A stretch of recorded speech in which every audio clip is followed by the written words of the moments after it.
کامێرای دەنگی ئەمریکا بۆ یەکەم جار دەچێتە گوندەکانی دواسنووری کوردستان لە نزیک زنجیرەچیای حەمرین.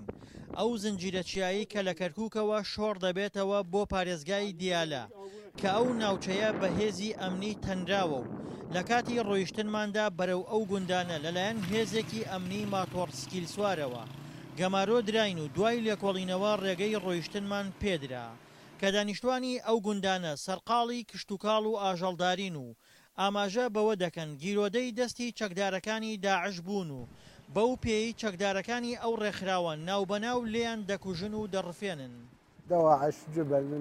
داعش لەسەر سنوورەکانی زنجیرەچیای حەمرینە و لە پشتیەوە گوندەکانی سوعیدات و جبور هەن کە تیایاندا داعش خۆی حەشارداوە و ئەو چەکدارانە لەو ناوچەیە لە خەڵک دەدەن و خەڵک دەکوژن. پێشمەرگە لە نزیک گوندە کوردنشینەکان ڕەبیەی سەربازی داناوە بۆ پاراستنی گوندەکانی دواسنووری کوردستان و حەشدی شعبیش گوندە شیعەنشینەکان دەپارێزێت. بەڵام گوندە عەرەبە سوننەنشینەکان بۆشایی ئەمنیان تێدایە و حەشد و پێشمەرگان ناتوانن دانیشتوانەکانیان بپارێزن. بەو پێی بەشێک لە دانیشتوانی ئەو گوندانە هاوکاری داعش دەکەن. وەڵای ئەوەی ڕاستی بێت لەم ئاوایی دەوروبەری ئەم گوندەی خۆمانە هەیە خەڵگەوەن بە پارە بەریەدەن یا بە پارەیەکی زۆر یان بە چەند مەناقەشەیەکی لەگەڵیاندا و بە لیوایشەیە هەر ئەیکوژن.